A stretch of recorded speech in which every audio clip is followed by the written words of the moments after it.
E hoje nós vamos falar sobre recuperação judicial de empresas. Estamos recebendo aqui hoje o doutor Antônio Frange Júnior, que é advogado e participou da recuperação judicial da Americanas, né? Que o senhor estava me falando aqui, que foi a maior recuperação judicial da América Latina. É isso mesmo, doutor?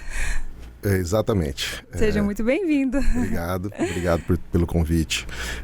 Nós participamos da recuperação judicial das Americanas, que girou em torno mais ou menos de 50 bilhões de reais, que é a maior recuperação judicial da América Latina.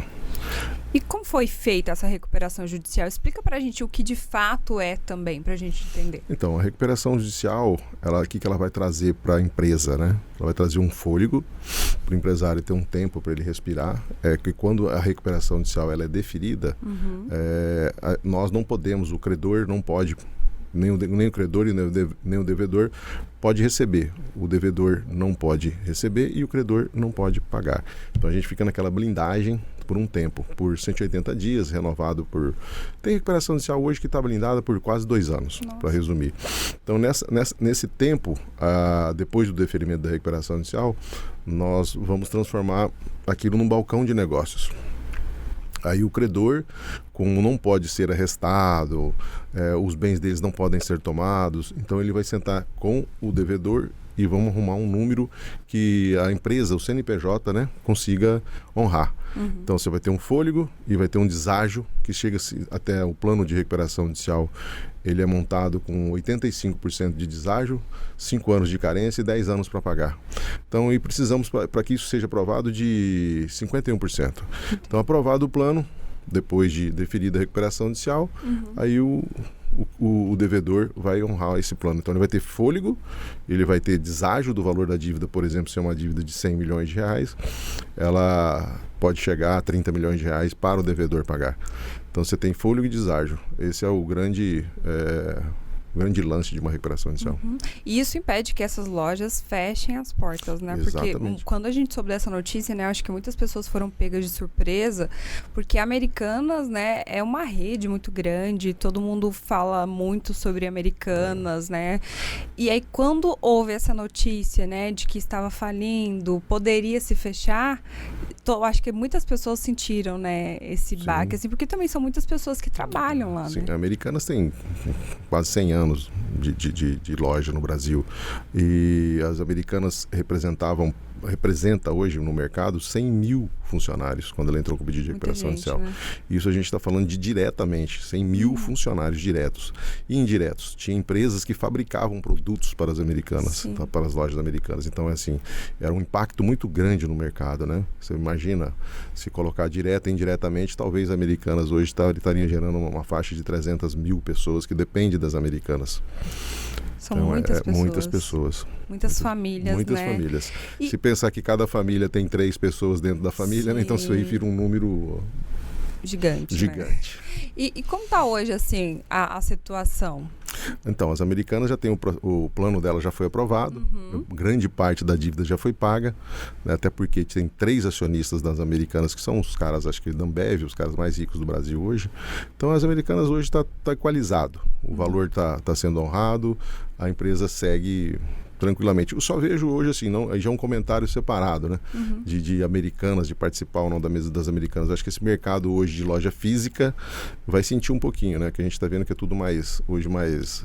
Internet, né? Isso aí. Tudo aqui. Isso aí. Doutor, assim, eu acho que eu me fiz essa pergunta quando soube dessa notícia, eu acho que muitas pessoas também, como que uma empresa, né, desse tamanho, desse porte, que vende tão bem, né, porque vende muito bem, a gente sempre vê uma loja movimentada, assim, todos os shoppings, como que uma empresa dessa entra nessa situação de falência, assim?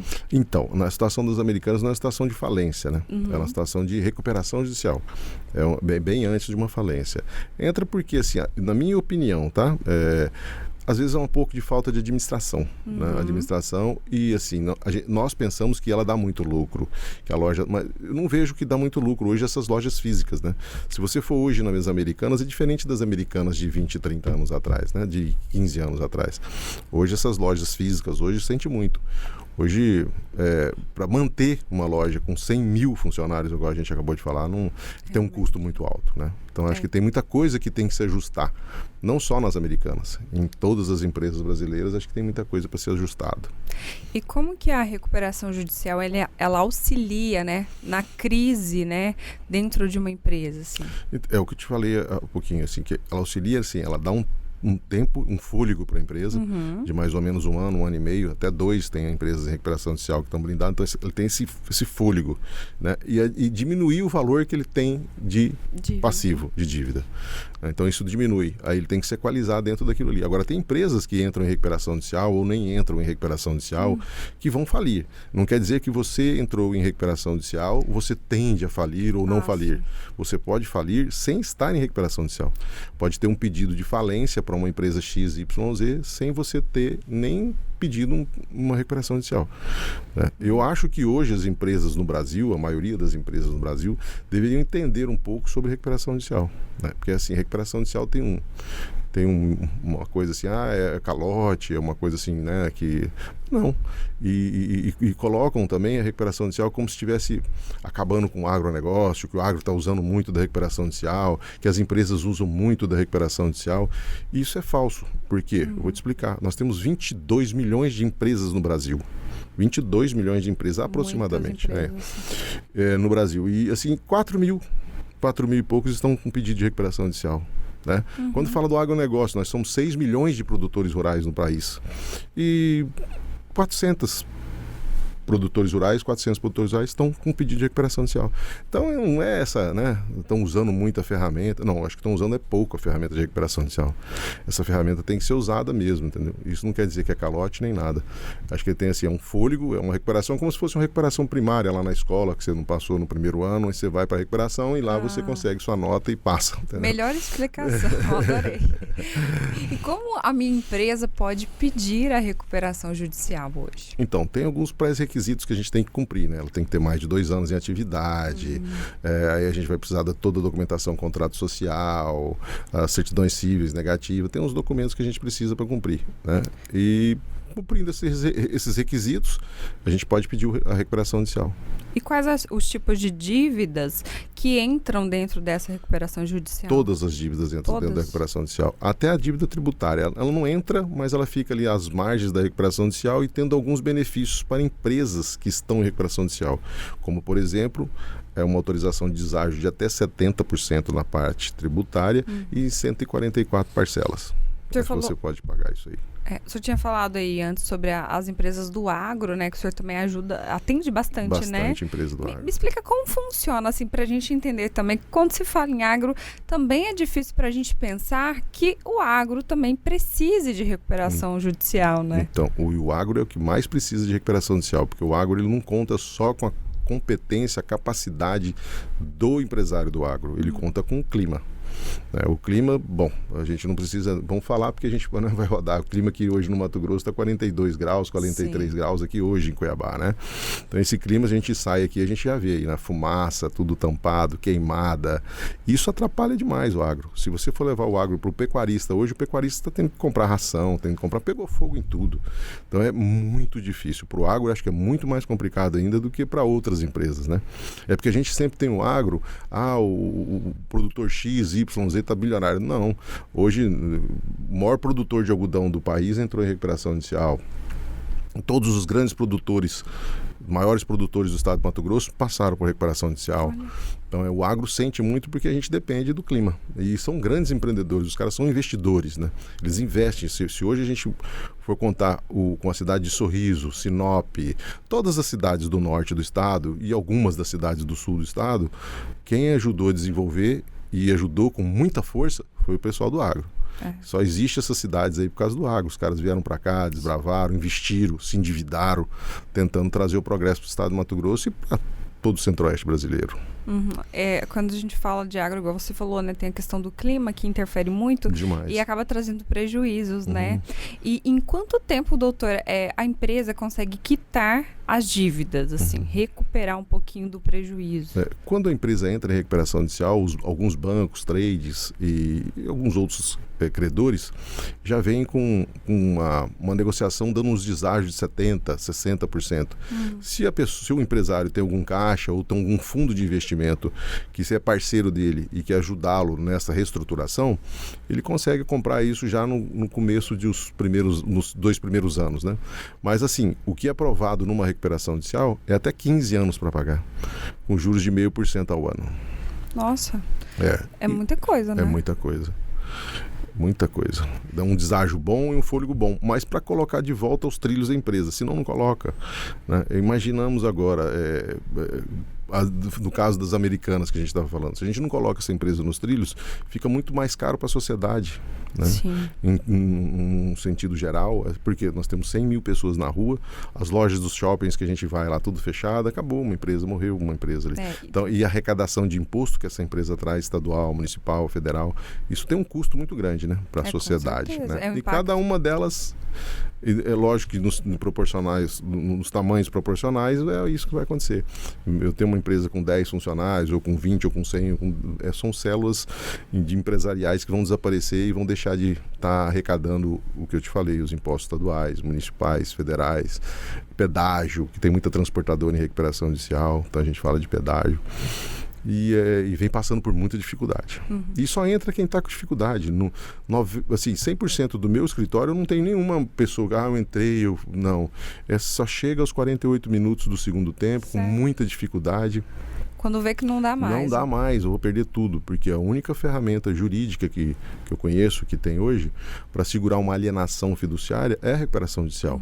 E só segura de bens essenciais. Se eu tenho um bem essencial, que é, por exemplo, uma carreta e um cavalo da minha transportadora, eu não posso perder ele ali, porque ele está gerando renda para mim pagar aquela conta. Então, se tratando de um bem essencial, eu mantenho ele na posse minha até eu conseguir resolver esse problema da recuperação judicial. Assim, um problema que eu quero dizer como pagar a recuperação judicial. E o que acontece com as ações, créditos, né? As ações durante esse processo de recuperação? Todas as ações contra a empresa, o CNPJ, são suspensas. Todas elas são suspensas pelo prazo de blindagem. Pois se a empresa está blindada no 180, foi renovado para mais 90, ou por algum problema não conseguiu fazer uma assembleia em 2 anos, e se estende a blindagem, então ela vai ficando ali blindada nesse tempo aí. E tem uma pergunta aqui também, que eu fiquei na dúvida, anotei aqui. O que acontece se a empresa não conseguir um acordo para a recuperação judicial ou não cumprir, né, o que está no acordo? Se a empresa não cumprir o plano de recuperação judicial aprovado, aí você vai ter decretado uma falência da empresa, né? Um dos credores deve pedir a falência. Se ela não conseguir, aí é decretada a falência da empresa. Se não conseguir honrar, né? Isso é muito difícil. Mas acontece também, né? Acontece de ter uma falência da empresa, né? Já teve algum caso, assim, que o senhor trabalhou, né? Ajudou na recuperação judicial, que o senhor achou que não ia conseguir e deu certo, assim? Não, vários casos a gente acha que não vai conseguir. Mas isso depende muito do sucesso, não só do escritório de advocacia. A gente tem que dividir isso, porque a gente faz isso a 4 mãos. Com o empresário também. O empresário, quando é um empresário de ponta, quando ele está ali, ele vai pegar aquilo, vai reconhecer que ele realmente está numa situação difícil e vai dar a volta, né? Então, aí ele consegue. Quando você tem esse trabalho feito a 4 mãos, é muito difícil ter algum problema. De falência ou qualquer coisa assim. É lógico que assim, por exemplo, eu não posso pegar uma empresa hoje de fabricante de videocassete, não existe mais, então a gente tem que mudar, a gente tem que fazer essa coisa, né, de uma outra forma. Não tem como nem eu pedir, né, porque ninguém compra videocassete. Tem não isso tem também, mais, né? Tem a questão do segmento também. Tem segmento que não tem mais condições, né? Então o cara tem que renovar, ele tem que sair do videocassete e arrumar alguma outra coisa, criar um YouTube ou inventar uma outra coisa diferente no segmento da empresa dele. Kodak, que faliu, né? Então, ninguém mais tira foto de Kodak, ninguém tira, não mexe mais. Então tem que ver o segmento que encontra a empresa, né? E o que ela pode fazer para diversificar ou mudar o segmento. Porque você pode mudar o segmento da empresa, mesmo em recuperação judicial. Eu posso mudar o foco da minha empresa. Eu estou mexendo com com videocassete. Agora não, eu vou pegar todo o meu dinheiro e vou investir no agro. Vou criar gado e em recuperação judicial. Ou eu vou ser transportadora, vou montar uma transportadora. Tudo pode. É porque a gente tem uma coisa assim meio engessada de recuperação judicial, que depois que a gente está com um pedido deferido de recuperação judicial, eu não posso fazer mais nada. Posso vender empresa, posso colocar novos sócios, posso fazer tudo. Posso vender patrimônio, tudo com autorização judicial. A gente pode fazer e quem está à frente hoje, os magistrados hoje que estão tocando as recuperações judiciais para o Brasil afora, conhecem muito sobre recuperação. Aqui mesmo no Mato Grosso, nós temos câmaras especializadas, né, em Sinop, Rondonópolis e Cuiabá. Então eles têm um conhecimento profundo de recuperação judicial. E, doutor, quando a empresa está passando por esse processo, né? O senhor disse, eu perguntei sobre empresas que você achou que não ia dar certo e deu, mas teve alguma, assim, que estava passando por esse processo, que tinha tudo para conseguir e não deu certo? Teve que realmente decretar falência? De todas, assim, hoje o escritório tem aproximadamente 1.000 recuperações judiciais em 10 estados, 10, 12 estados. Porque nós estamos trabalhando com recuperação judicial desde 2009. Nossa. Então tem casos assim que não dá certo, mas talvez assim, vamos falar em números de 5% disso. Sim. Que chega a não dar certo, mas a maioria que não dá certo, ou quase 100% que não dá certo, é briga de sócios dentro da empresa, né? Ou briga familiar dentro da própria empresa. Então um puxa para o lado, outro puxa para o outro lado e aí não tem como ajustar. Não tem, é incrível, mas eles preferem que a empresa quebre do que fazer um acordo amigável entre eles, entendeu? Nossa. É uma coisa impressionante. Às vezes tem um orgulho ali mesmo, exatamente. Né? Como tem também o orgulho, a vaidade de um empresário pedir recuperação judicial, né? Ele tem muito receio, muita vergonha de pedir recuperação judicial. Porque tem aquela coisa, igual a gente estava falando agora há pouco, assim, o que vão falar, o que vão pensar, eu pedi, eu quebrei. Nada a ver com quebrar, né? É um pedido de ajuda e a lei e tem um magistrado que está ali, então a gente vai conduzir de uma melhor forma possível, né? Para tentar tirar a empresa. Mas assim, só chega aos 48 minutos do segundo tempo por causa da vaidade, da vergonha. Não estou falando que todos, né? Mas a grande maioria. Mas os clientes, assim, quando ficam sabendo, por exemplo, determinada empresa tá em recuperação judicial. O senhor acha que isso afasta também, assim, clientes, fornecedores? É isso que eu estava te falando. Assim, às vezes tem que conhecer um pouco mais sobre recuperação judicial. Porque quando a empresa está em recuperação judicial e ela compra de uma outra empresa, e qualquer dívida que ela faça depois do deferimento da recuperação judicial são dívidas extraconcursais, não se submete à recuperação judicial.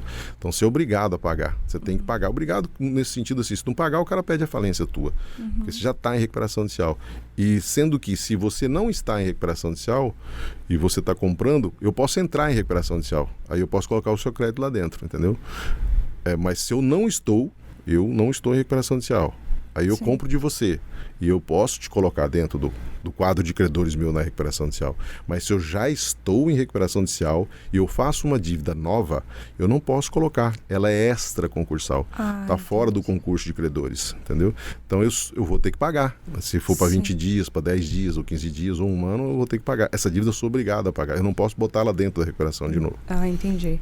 Isso é bem importante falar mesmo. É. Para a gente encerrar, doutora, eu queria que o senhor explicasse assim, como a empresa, qual que é o primeiro passo, né, que ela deve dar assim que ela percebe que ela está ali precisando mesmo, né, de uma ajuda, de um help ali na recuperação judicial. O que ela deve fazer, a quem ela deve recorrer primeiramente, o que ela precisa.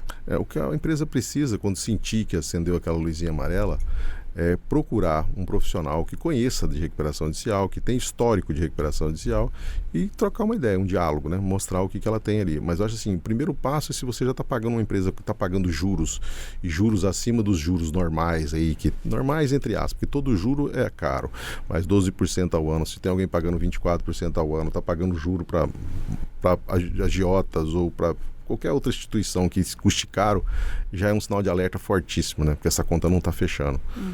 E a gente tem que olhar também sempre o ativo e o passivo que a empresa tem. Mas o primeiro passo mesmo é esse, procurar alguém que entenda de recuperação judicial, que possa explicar e que tenha o histórico de recuperação judicial, que tenha clientes que possam conversar com essa pessoa que passaram por isso ou que estão passando por isso. Esse é o primeiro passo. E perder aquele preconceito, né, sobre Esse preconceito tem levado muitas empresas à falência sem ter a disponibilidade ou sem ter a ajuda de uma recuperação judicial.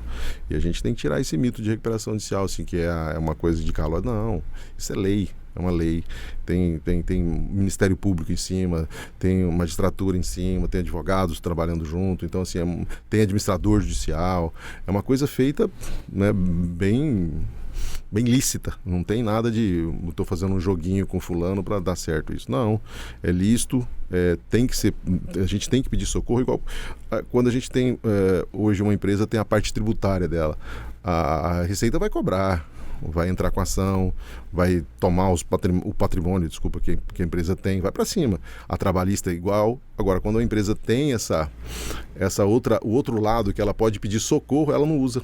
Né? Não usa. Eu tenho o direito, mas eu não uso. E quem tem o direito usa contra a empresa. Né? Aí fica uma conta difícil de fechar também. Sim, é importante mesmo, né? Que bom que o senhor trouxe essas informações, né? Que ajudam a esclarecer também mais sobre esse assunto, para que também empresários, né? As empresas entendam, né? A importância também desse processo, para que não fechem as portas, né? Não cheguem... É porque a gente não... Nós, e principalmente os empresários, ou escutar outros advogados que não são da área, porque eles analisam muito a recuperação judicial pela lei fria, os 201 artigos da lei. A lei fria é uma coisa, e a lei, na prática, é outra coisa. Então tem outra dimensão.